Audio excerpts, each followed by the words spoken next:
இந்த வீடியோவை உங்களுக்கு வழங்குவோர் மாலை முரசு செய்திகள் தொலைக்காட்சியின் படிப்போம் ஜெயிப்போம் உயர்கல்வியை தேர்ந்தெடுப்பதில் உள்ள சந்தேகங்களை தீர்க்கும் நிகழ்ச்சி தினமும் மாலை 5 மணிக்கு. வணக்கம். ஃபோர்ஸ்டஸ் எட்கேஸ் வழங்கும் தமிழ்நாடு 360க்கு உங்களை வரவேற்பது நான் சலோமி. தமிழகத்தில் உள்ள அனைத்து மாவட்ட நிகழ்வுகளையும் விரிவாக பார்ப்பதற்கு முன் தலைப்புச் செய்திகளை பார்க்கலாம்.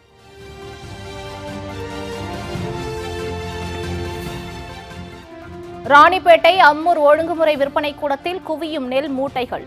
விற்பனை கூடத்தை விரிவுபடுத்தி கூடுதல் கட்டடங்களை கட்ட விவசாயிகள் கோரிக்கை.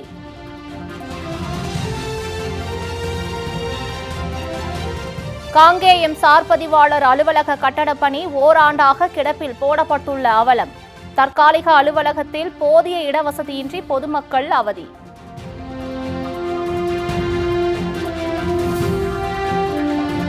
தென்காசியில் தனிநபர் ஆக்கிரமிப்பின் பிடியில் இருந்த 2 கோடி ரூபாய் மதிப்பிலான 7.25 சென்ட் நிலம் மீட்பு. நீதிமன்ற உத்தரவின் பேரில் நகராட்சி அதிகாரிகள் அதிரடி நடவடிக்கை.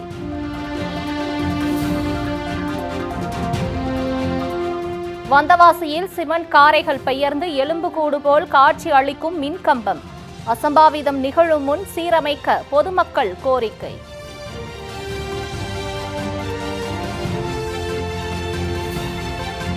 சிதம்பரம் அருகே அறுவடை செய்யப்பட்ட 1500 ஏக்கர் உளுந்து மற்றும் பச்சை பயிறு செடிகள் மழையில் நனைந்து சேதம். உரிய நிவாரணம் வழங்க விவசாயிகள் வேண்டுகோள்.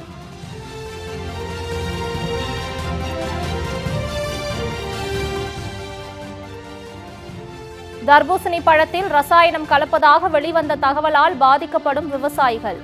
கிலோ 2 ரூபாய்க்கு கேட்பதால் நேரடி விற்பனையில் ஈடுபட்ட விவசாயி.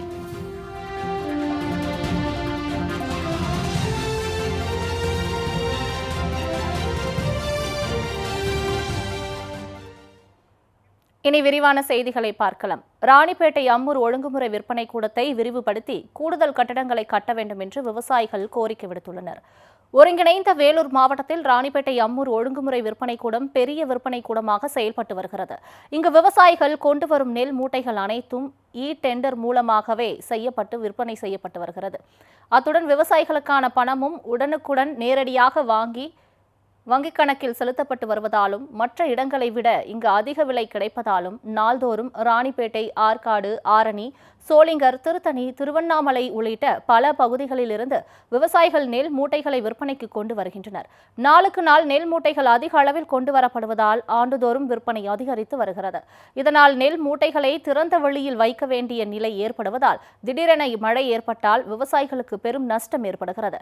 எனவே அம்மூர் ஒழுங்குமுறை விற்பனை கூடத்தை விரிவுபடுத்தி கூடுதல் கட்டடங்களை கட்ட வேண்டும் என்று விவசாயிகள் நீண்ட காலமாக கோரிக்கை விடுத்து வருகின்றனர். அம்மூர் உற்பத்தியாளர் குழுவில் ஒழுங்குமுறை விற்பனை கூடத்தில் ஒரு பல மாவட்டங்களிலிருந்து நெல் கொண்டு வர்றாங்க. அந்த விவசாயிகள் கொண்டு வந்து நெல் உள்ள குடோன் உள்ள வைக்க முடியாத சூழ்நிலை ஏற்படுது. அதனால் இங்கே வெளியே வச்சு இறக்கிடுறாங்க. வெளியே வச்சு இறக்கிறதுனால என்ன ஆகுது, மழை மழை வரதுனால மூட்டைங்கள்லாம் நினைக்கிறதுனால விவசாயிக்கு ரொம்ப பாதிப்பு ஏற்படுது. பாதிப்பு ஏற்படுறதுனால அந்த இடத்துல நிறைய வருமானம் இருக்குது. வருமானம் இருந்தும் அந்த போதிய பில்டிங் கட்டி கொடுக்காம இருக்காங்க. அந்த போதிய பில்டிங் கட்டி கொடுத்தாங்கன்னா விவசாயிங்க கொண்டு வர நிலத்தை நெல்லை நினையாமல் பாதுகாக்கப்படும். அதனால் அதுக்கு ஒரு போதிய குடோன் கட்டி கொடுத்து அது இருப்பு செய்கிறதுக்கு ஒரு நல்ல அரசாங்கம் செஞ்சு கொடுக்குமாறு கேட்டுக்கொள்கிறேன். காங்கேயம் பகுதியில் சார் பதிவாளர் அலுவலக கட்டடப் பணி கிடப்பில் போடப்பட்டுள்ளதால் பொதுமக்கள் அவதிக்குள்ளாகி வருகின்றனர். திருப்பூர் மாவட்டம் காங்கேயம் வட்டாட்சியர் அலுவலகத்தில் கடந்த 50 ஆண்டுகளாக சார் பதிவாளர் அலுவலகம் இயங்கி வந்தது. இந்த கட்டிடம் ஆங்கிலேயர் ஆட்சி காலத்தில் கட்டப்பட்ட கட்டிடமாகும். இந்த கட்டிடத்தை இடித்துவிட்டு புதிய கட்டிடம் கட்ட ஒப்பந்தம் விடப்பட்டது. இதனைத் தொடர்ந்து 2024ஆம் ஆண்டு மார்ச் மாதம் திருப்பூர் சாலையில் அமைந்துள்ள தனியார் வாடகை கட்டடத்திற்கு சார் பதிவாளர் அலுவலகம் மாற்றப்பட்டது. இங்கு தினசரி 100க்கும் மேற்பட்ட பத்திரங்கள் பதியப்பட்டு வருகிறது. இந்த அலுவலகத்தில் போதிய இடவசதி இல்லாத நிலையில் பொதுமக்கள் மிகுந்த சிரமத்திற்கு உள்ளாகி வருகின்றனர். அத்துடன் மாற்றுத்திறனாளிகள் மற்றும் முதியவர்கள் செல்வதற்கு சாய்தளம் இல்லாத நிலையில் அவர்களும் மிகுந்த சிரமத்திற்கு ஆளாகி வருகின்றனர். இதனிடையே காங்கேயம் வட்டாட்சியர் அலுவலக கட்டடப் பணி கடந்த ஓராண்டாக கிடப்பில் போடப்பட்டுள்ளது. அதிகாரிகளின் மெத்தனப்போக்கு காரணமாக கட்டுமான பணி கிடப்பில் போடப்பட்டுள்ளதாக சமூக ஆர்வலர்கள் புகார் தெரிவிக்கின்றனர். எனவே பொதுமக்கள் நலன் கருதி கட்டுமான பணிகளை விரைந்து முடிக்க வேண்டும் என்றும் அவர்கள் கோரிக்கை விடுத்துள்ளனர்.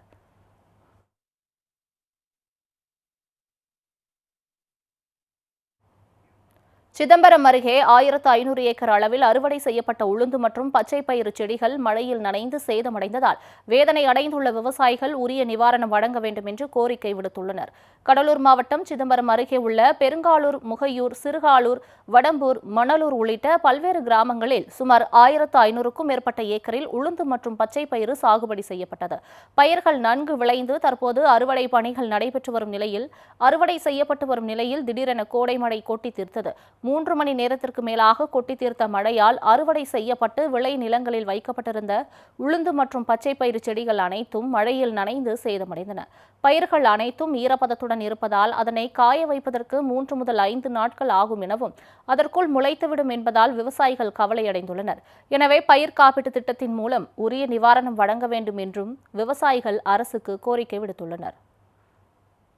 கிராமத்தில் நேற்றுக்கு பெஞ்ச பருவமழையால் எங்களுக்கு முன்னாடி சம்பா சாகுபடியும் நல்ல முறையில் இல்லை, அதுலேயும் மழை பெஞ்சுது. இப்போ உளுந்து பயிர் சாகுபடியிலையும் பார்த்திங்கனாக்கா நேற்றுக்கு பெஞ்ச பருவமழையால் உளுந்து முளைக்கக்கூடிய தன்மைக்கு போயிடுச்சு. இந்த கிராமத்தில் மட்டும் பார்த்திங்கன்னா சுமார் 300 ஏக்கராவும் முகையூர், பரிவுலாகம் ஆகிய கிராமம், சிறுகாலூர் எல்லா கிராமத்துலேயும் பார்த்திங்கனாக்கா பருவலாக மழை பெஞ்சிருக்கு. இதுக்கு அரசு ஏதாவது ஒரு நிவாரணம் கொடுத்ததுனாக்கா விவசாயிகளாகிய எங்களுக்கு ஒரு நல்ல ஒரு வாழ்வாதாரமாக அமையும்னு நாங்கள் கோரிக்கை வைக்கிறோம்.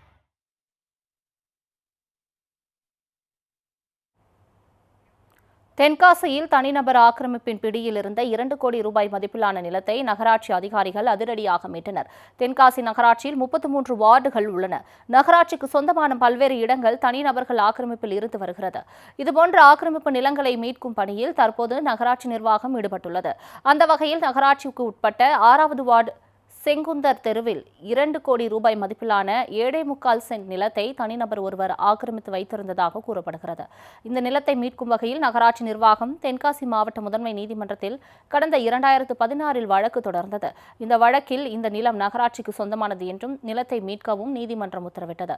அதன் பேரில் தென்காசி நகரமன்ற தலைவர் சாதித் தலைமையில் நகராட்சி அதிகாரிகள், ஊழியர்கள் அந்த இடத்திற்கு சென்று ஜேசிபி இயந்திரம் மூலம் ஆக்கிரமிப்புகளை இடித்து அகற்றி 2 கோடி ரூபாய் மதிப்பிலான நிலத்தை மீட்டனர். நகராட்சி நிர்வாகத்தின் அதிரடி நடவடிக்கைக்கு பொதுமக்கள் பலரும் பாராட்டு தெரிவித்தனர்.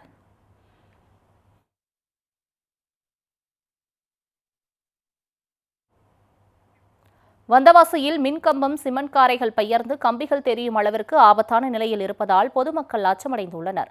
திருவண்ணாமலை மாவட்டம் வந்தவாசி லட்சுமி அம்மாள் தெருவில் மின்கம்பம் ஒன்று மிகவும் பழுதடைந்த நிலையில் உள்ளது. சிமெண்ட் காரைகள் பெயர்ந்து உள்ளே இருக்கும் இரும்பு கம்பிகள் வெளியில் தெரியும் நிலையில் எலும்புக்கூடாக காட்சி அளிக்கிறது. இதனால் மின்கம்பம் எந்த நேரத்திலும் சரிந்து விடும் அபாய நிலையில் உள்ளது. இதனால் அவ்வழியாக செல்லும் பொதுமக்கள் மிகுந்த அச்சத்துடனேயே சென்று வருகின்றனர். இதுகுறித்து மின்வாரியத்திற்கு பலமுறை தகவல் தெரிவித்தும் இதுவரை எந்த நடவடிக்கையும் எடுக்கவில்லை என்று வேதனை தெரிவிக்கும் அப்பகுதி மக்கள் அசம்பாவிதம் நிகழும் முன் மின்கம்பத்தை மாற்றி அமைக்க வேண்டும் என கோரிக்கை விடுத்துள்ளனர்.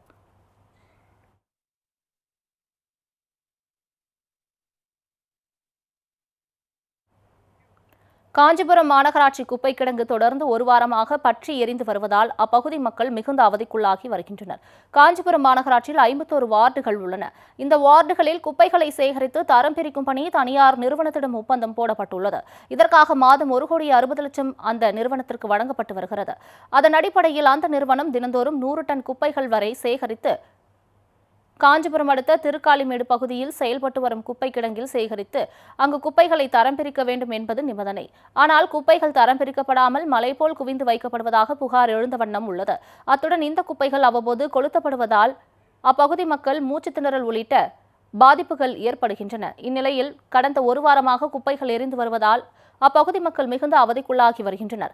அத்துடன் குப்பைகள் மலை போல் குவிந்து கிடப்பதால் நீர்நிலைகளும் பாதிக்கப்படுவதாகவும் வேதனை தெரிவிக்கின்றனர். எனவே இதுகுறித்து மாநகராட்சி நிர்வாகம் உரிய நடவடிக்கை எடுக்க வேண்டும் என்று அப்பகுதி மக்கள் கோரிக்கை விடுத்துள்ளனர். புதுக்கோட்டை அருகே அரசு பள்ளியில் 1ஆம் வகுப்பில் புதிதாக சேர்ந்த மாணவர்களுக்கு தங்க மோதிரம் அறிவித்த நிகழ்வு பாராட்டையும் வரவேற்பையும் பெற்றுள்ளது. புதுக்கோட்டை அருகே அன்னவாசல் ஊராட்சி ஒன்றிய ஆரம்ப பள்ளியில் வரும் கல்வி ஆண்டிற்கான மாணவர் சேர்க்கை நடைபெற்று வருகிறது. பள்ளியின் தலைமை ஆசிரியர் ஏற்பாட்டில் பள்ளியில் கடந்த 2 நாட்களாக நடைபெற்ற மாணவர் சேர்க்கையில் 1ஆம் வகுப்பில் புதிதாக 37 மாணவர்கள் சேர்ந்தனர்.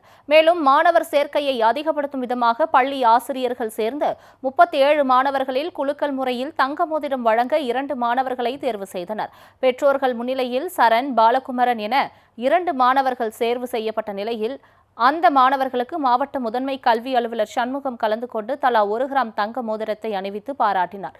மாணவர் சேர்க்கையை ஊக்கப்படுத்தும் விதமாக அரசு பள்ளி ஆசிரியர்கள் தங்கள் சொந்த செலவில் 2 மாணவர்களுக்கும் தங்க மோதிரம் அணிவித்தது பெற்றோர்கள் மற்றும் பொதுமக்கள் மத்தியில் வரவேற்பையும் பாராட்டையும் பெற்றுள்ளது.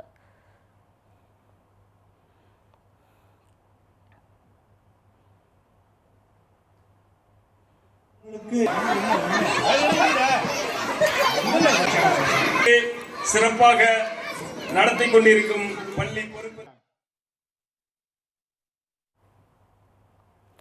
கோவையில் வீட்டிற்கு உள்ளே வைக்கும் இண்டோர் பிளான்ட்டுக்கு பொதுமக்களிடையே நல்ல வரவேற்பு அளிக்கப்பட்டது. கோவை நகரில் பல்வேறு கடைகளில் வீட்டிற்கு உள்ளே வைக்கும் இண்டோர் செடிகள் விற்பனை செய்யப்படுகிறது.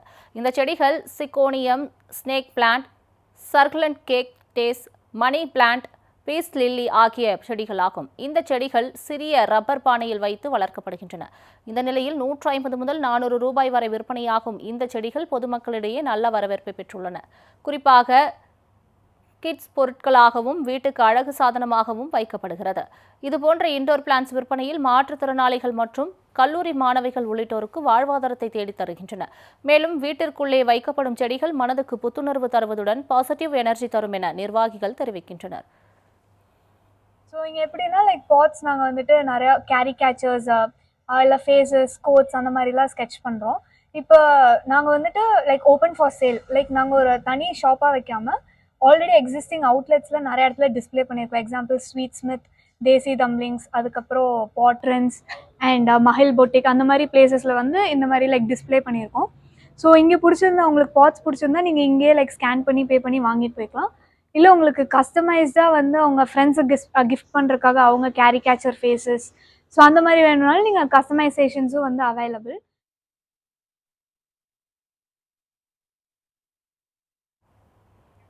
கோரிக்கையை வலியுறுத்தி ஜூலை 5ஆம் தேதி சேலத்தில் பேரணி மற்றும் மாநாடு நடத்த தமிழக விவசாயிகள் சங்கத்தினர் தீர்மானம் நிறைவேற்றியுள்ளனர். சேலத்தில் தமிழக விவசாய சங்கத்தின் மாநில செயற்குழு கூட்டம் அதன் மாநில தலைவர் சின்னசாமி தலைமையில் நடைபெற்றது. இதில் பல்வேறு பகுதிகளிலிருந்தும் ஏராளமான விவசாயிகள் கலந்து கொண்டனர். இக்கூட்டத்தில் 100 நாள் வேலை திட்டத்தில் பணிபுரியும் தொழிலாளர்களை விவசாய வேலைக்கு பயன்படுத்த வேண்டும், விவசாய விளை பொருட்களுக்கு குழு அமைத்து விலை நிர்ணயம் செய்ய வேண்டும், சேலம், நாமக்கல் மாவட்டங்களில் உள்ள சுமார் 1236 ஏரிகளில் நீர் நிரப்ப வேண்டும் என்பது உள்ளிட்ட தீர்மானங்கள் நிறைவேற்றப்பட்டன. மேலும் சாராய கடைகளை மூடி மது விலக்கை அமல்படுத்த வேண்டும் என்றும், சுற்றுச்சூழலுக்கு பாதிப்பை ஏற்படுத்தும் பிளாஸ்டிக், பூச்சிக்கொல்லி உரங்களை தடை செய்ய வேண்டும் என்றும் கூட்டத்தில் அரசுக்கு கோரிக்கை விடுக்கப்பட்டது. கோரிக்கைகளை வலியுறுத்தி ஜூலை 5ஆம் தேதி சேலத்தில் பேரணி மற்றும் மாநாடு நடத்தவும் தமிழக விவசாயிகள் சங்கத்தினர் தீர்மானம் நிறைவேற்றியுள்ளனர். இந்த ஆண்டு வரக்கூடிய ஜூலை 25இல் சேலத்திலே உழவர் தின விவசாயிகள் பேரணியும் மாநாடு நடைபெற இருக்கின்றது. இந்த பேரணியின் வாயிலாக வரக்கூடிய 26 ஜூலை 26 தேர்தல் ஆண்டாக இருக்க காரணத்தினாலே விவசாயிகளுடைய முக்கியமான கோரிக்கைகளை தமிழகத்தினுடைய மாநில அரசு, மத்திய அரசு இரண்டுமே, அதேபோல முக்கியமான அரசியல் கட்சிகள் அனைத்தும் விவசாயிகள் பிரச்சனையை கையில் எடுத்து பேச வேண்டும், கோரிக்கைகள் ஏற்று பேச வேண்டும் என்ற வகையிலே அந்த பேரணி மிக பிரமாண்டமான ஒரு பேரணி அமைய வேண்டும் என்பதற்காக 3 மாதத்துக்கு மேலாக உழைக்க வேண்டும் என்பதற்காக இந்த மாநில செயற்குழு கூட்டம் நடந்து கொண்டிருக்கின்றது.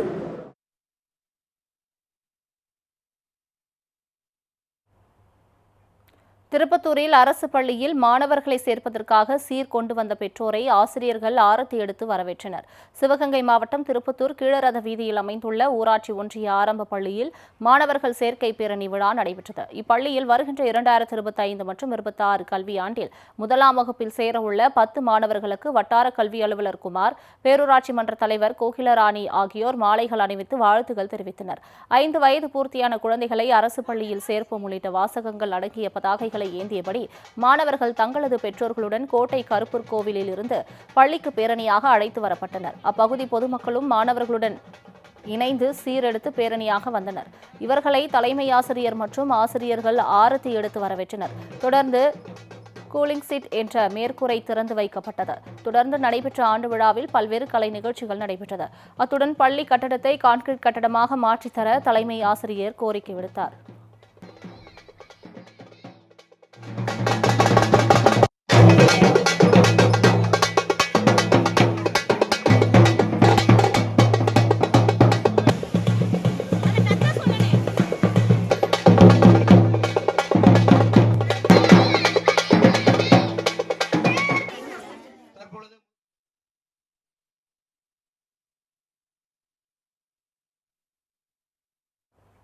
சோழவந்தான் அருகே போதிய பாதுகாப்பு வசதி இல்லாததால் நெல் மூட்டைகள் மழையில் நனைந்து கிடக்கும் அவலநிலை ஏற்பட்டுள்ளது. மதுரை மாவட்டம் சோழவந்தான் அருகே நெடுங்குளம் ஊராட்சியில் சுமார் 1500க்கும் மேற்பட்ட ஏக்கரில் நெல் சாகுபடி செய்து அறுவடை செய்யப்பட்டு வருகிறது. தற்போது அறுவடை செய்த நெல்லை அரசு கொள்முதல் செய்வதற்காக ஐயனார் கோவில், இலுப்பை மரம் மற்றும் சப்பானி கோவில் பகுதி என 3 இடங்களில் டன் கணக்கில் குவியல் குவியலாக குவித்து வைக்கப்பட்டுள்ளது. இந்நிலையில் அங்கு நள்ளிரவில் பெய்த கனமழையால் நெல் குவியல்கள் அனைத்தும் நனைந்து வீணாக உள்ளது. அதிகாரிகளின் அலட்சியத்தால் சுமார் 20 நாட்களுக்கும் மேலாக அறுவடை செய்யப்பட்ட நெல் கொள்முதல் செய்யாமல் குவியலாக தேங்கி கிடப்பதுடன் வட்டிக்கு கடன் வாங்கி ஏக்கருக்கு 30,000 முதல் 40,000 வரை செலவு செய்துள்ளதாக வேதனை தெரிவித்துள்ளனர். ஏற்கனவே மூட்டைக்கு 35 ரூபாய் முதல் 50 ரூபாய் வரை அதிகாரிகளுக்கு கொடுக்கும் கூட நெல் கொள்முதல் செய்யவில்லை என்று குற்றம் சாட்டிய விவசாயிகள் அரசு உரிய நடவடிக்கை எடுக்க வேண்டும் என கோரிக்கை விடுத்துள்ளனர். நட்டாலுமே பட்டா சிட்டா வாங்கி அடங்கல் வாங்கி பத்திரம் எழுதிட்டு வர சொல்றாங்க. இவ்வளவு கொடுத்துமே போடல நெல். அடுத்த டிஎன்சில அந்த போட்டு பிடிக்கிற ஒரு நாளைக்கு 2000 ஜிப்பம் 3000 ஜிப்பம் போட்டு பிடிச்சி வெளியேறிக்கிறாங்க. வயல்ல வாதி களத்துல வாதி பூரா போட்டு சித்திரவாதியா போட்டு இன்னைக்கு ஒரு பொழுது விட்டு இன்னைக்கு பேரு மழையில இது பூரா போயிடும். இந்த வட்டம் விவசாயத்துல ஏக்கருக்கு 30 மூடை 35 மூடை அடிக்கிறது 12 மூடை அடிக்கல. விவசாய சமுதாயிக்கு யாருக்குமே நெல் அவ்வளவு போய் ஈல்டே காணல. இதுக்கு இந்த நெல்லையும் போட்டுட்டு வயல்ல வாதியை போட்டு வந்திருக்கேன். நீங்க களத்துல வாதியை போட்டுட்டு நீ நாளை கழிச்சும் போடலன்னா இது மொத்தத்துல முளைச்சு போயிரு. அப்படியே போட்டு தலையில முக்காட போட்டு போக முடியும்.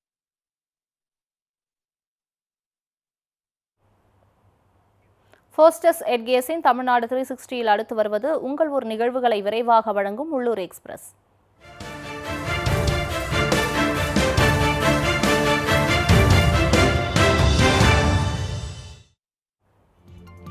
மயிலாடுதுறை அருகே நடைபெற்ற வராகியம்மன் கோவில் குடமுழுக்கு விழாவில் திரளான பக்தர்கள் பங்கேற்று சுவாமி தரிசனம் செய்தனர்.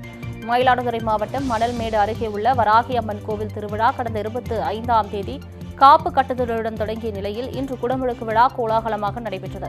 இதனைத் தொடர்ந்து கோவிலில் ஒருவர் அரிவாள் மீது ஏறி நின்று பக்தர்களுக்கு அருள்வாக்கு கூறினார். இதில் திரளான பக்தர்கள் கலந்து கொண்டு அம்மனை வழிபட்டு சென்றனர்.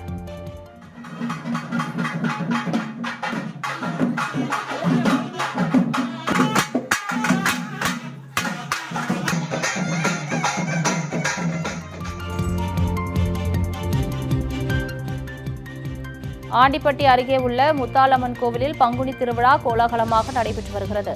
கொண்டமநாயக்கன்பட்டியில் அமைந்துள்ள இக்கோவிலில் பங்குனி விழாவையொட்டி அம்மனுக்கு சிறப்பு பூஜைகள் செய்யப்பட்டு வருகிறது. காப்பு கட்டி விரதமிருந்த 100க்கும் மேற்பட்ட பெண்கள் முளைப்பாரி எடுத்து ஊர்வலமாக வந்து அம்மனுக்கு நேர்த்திக்கடன் செலுத்தினர்.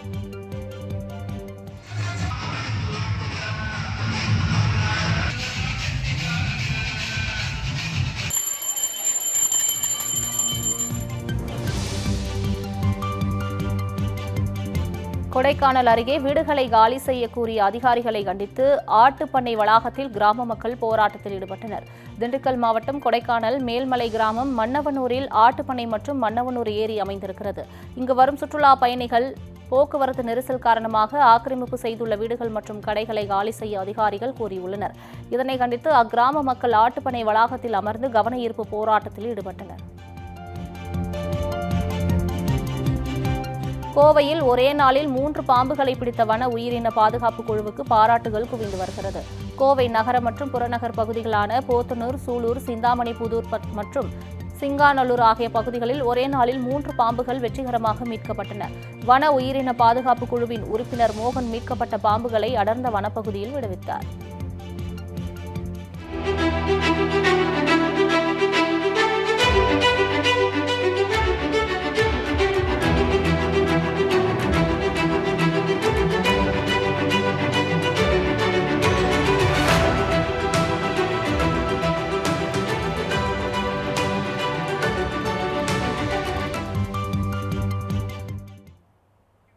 உயர்கல்வியில் சேரவுள்ள மாணவர்களின் சந்தேகங்களை தீர்க்கும் வகையில் ஒரு புதிய முன்னெடுப்பாக நமது மாலை முரசு தொலைக்காட்சியில் தினந்தோறும் மாலை 5 மணிக்கு படிப்போம் ஜெயிப்போம் என்ற நிகழ்ச்சி ஒளிபரப்பாகிறது. உயர்கல்வி தொடர்பான சந்தேகங்களுக்கு துறை சார்ந்த ஆளுமைகள் விளக்கம் அளிக்க உள்ளனர். 100 நாட்களில் 100 படிப்புகள் தொடர்பாக நிபுணர்கள் விளக்கம் அளிக்கின்றனர். அந்த வகையில் இன்று மாலை 5 மணிக்கு ஒளிபரப்பாகும் நிகழ்ச்சியில் கல்வியாளர் பாஸ்கரன் கிருஷ்ணமூர்த்தி சிறப்பு விருந்தினராக பங்கேற்று மாணவர்களின் சந்தேகங்களுக்கு பதில் அளிக்க உள்ளார். உயர்கல்வியில் எந்த படிப்பை தேர்வு செய்தால் எதிர்காலம் நன்றாக இருக்கும், படிக்கும் காலத்தில் மாணவர்கள் வளர்த்துக் கொள்ள வேண்டிய திறன்கள் என்னென்ன, நுழைவுத் தேர்வு தொடர்பான சந்தேகங்கள் உள்ளிட்டவற்றை மாணவர்கள் தொலைபேசி வாயிலாக கேட்டு பயன்பெறலாம்.